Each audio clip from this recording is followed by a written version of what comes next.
Some stunning results in the race for Boston City Council. Incumbents Ricardo Arroyo and Kendra Lara, both mired in controversy in recent months, came in third in this week's preliminary elections and won't appear on the ballot in November. It's the first time incumbent councilors have been booted out in the preliminaries in at least 40 years. So what does this signal from voters? And who has the best chance to win the two open spots in November? To discuss, I'm joined by Lisa Kashinsky, author of Politico's Massachusetts Playbook, and Jenn Smith, a reporter for Commonwealth magazine. They're also both co-hosts of the Horse Race Politics podcast. Lisa, Jennifer, thank you so much for being here with me today. Thanks for having us. And absolute pleasure.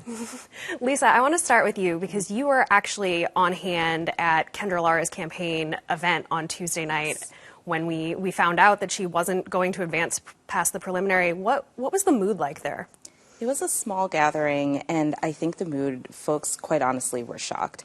They knew the problems, kind of the fallout from the car crash that Kendra Lara was facing, and they still expected her to at least get through to the general election. There was a lot of emotion that night from, this really kind of core group of supporters who I believe were there, and really just believed in Kendra as an effective messenger for the progressive movement, and had known her and seen her work for years, and were really just kind of devastated to know that she wouldn't be, potentially advancing to a second term. Mm-hmm.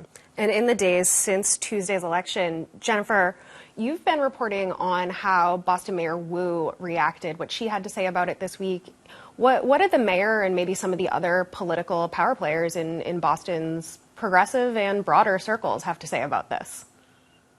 I've been following specifically the progressive politicians because for one reason or another, this election has been framed as essentially a referendum on the state of progressivism in Boston.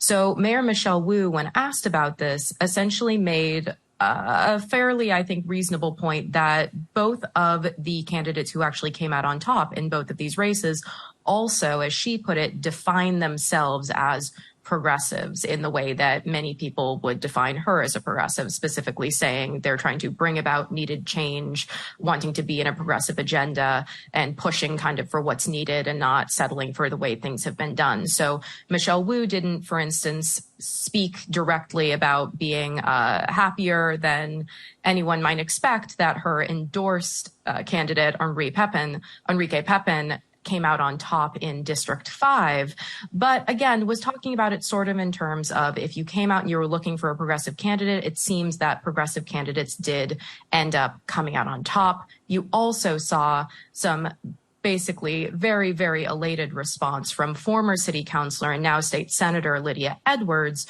who said that she was very excited that this demonstrated that people were able to make a choice to both have a progressive candidate and also steer away from some of the interpersonal drama and kind of political chaos that has seemed to consume the council of late. Yeah, let me stick with you for a second because I want to talk about what this does mean for the council, which we've seen kind of mired in its own drama in a lot of instances throughout the past several months. What do these two losses mean for the council, both demographically and in terms of its political factions? That's a great question, and it kind of depends on who you ask, because many of the anxieties around this race did involve those two questions.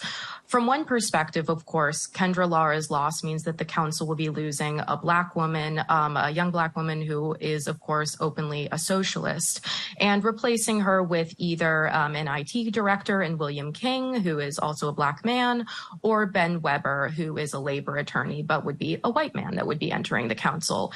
In District 5, they would be replacing Ricardo Arroyo with one of two other Latino men. So demographically, there's a bit of a switch up that we might be expecting.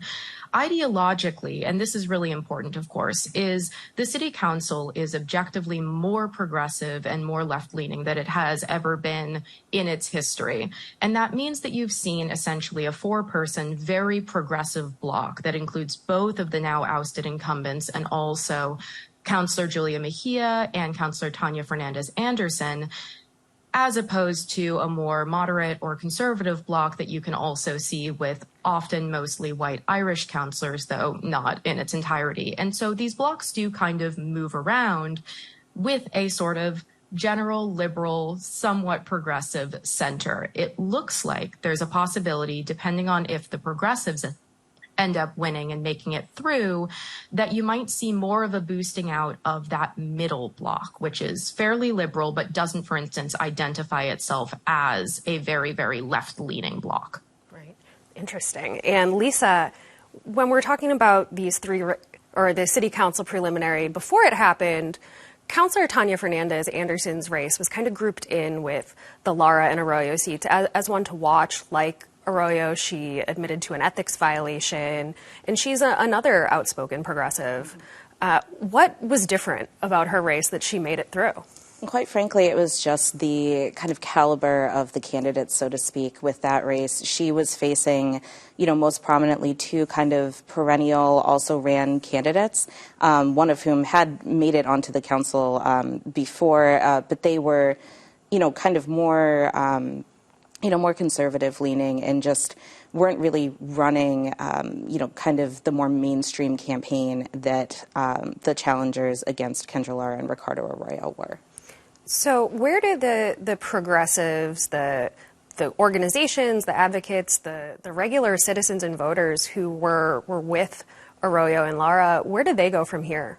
I think that's the question that a lot of those folks, and kind of specifically the folks within JP Progressives and Progressive West Roxbury and Roslindale, which are two of the Boston chapters of Progressive Massachusetts, that had really stuck behind these two candidates, and Kendra in particular. That's something that they're grappling with right now, because there are progressive candidates in this final, but they, for various reasons, were not the candidates that were endorsed by these groups. And I think it's kind of a split or a splintering among progressives in Boston to decide, kind of, do they want to go all in for these candidates right now? And that, remains to be seen as they kind of grapple with the fallout of what exactly happened on Tuesday. One of many things we'll have to watch as we head into the fall election season. And Jennifer, if I can ask you, you mentioned the kind of different blocks on the faction. We did not see any of those more moderate or conservative, however you want to define it, councilors lose like we did with a couple of high-profile progressives. Is there anything to read into that? Well, one of the reasons that they didn't lose is because some of them weren't, in fact, running. Councillor Frank Baker, who is considered kind of perhaps the counterpoint to sort of chaos on the liberal side of the council, has often been kind of at the center of some of the interpersonal and interpolitical disputes on the council. He announced that he was not going to be running for re-election. So in District 3, the race was actually considering whether or not his sort of chosen replacement, John Fitzgerald, who was also backed by Mayor Marty Walsh, would be making it through. He did indeed. He was handily the top vote getter. And ultimately, he is going to have to face, in the general election in November, a teacher and also socialist-affiliated Joel Richards, who might actually end up being where a lot of the kind of progressive organizing power ends up going after the District 5 and District 6 losses. Excellent. So lots to watch for as we head into the fall. Lisa, quickly, how much can we expect Boston Mayor Wu to be involved in the next stage of the elections here? Well, she'll definitely continue to be heavily involved in District 5, where she went on the doors, and her kind of campaign apparatus really went hard for Enrique Pepin just in this preliminary. You could expect to see her there. It's an open question how involved, if at all, she'll get in District 6 to back Ben Weber there if she chooses to do that. She does have other candidates she's backing kind of in the at-large race, Henry Santana. So it will definitely be interesting to see who she chooses to endorse, who she doesn't choose to endorse, and how hard she campaigns in each of these different races for those candidates. Excellent. A lot of things to keep watching, both in the fall and when the new council takes its seats next year. Lisa Kashinsky, Jennifer Smith, thank you so much for being here. Thank you for having us. Thanks.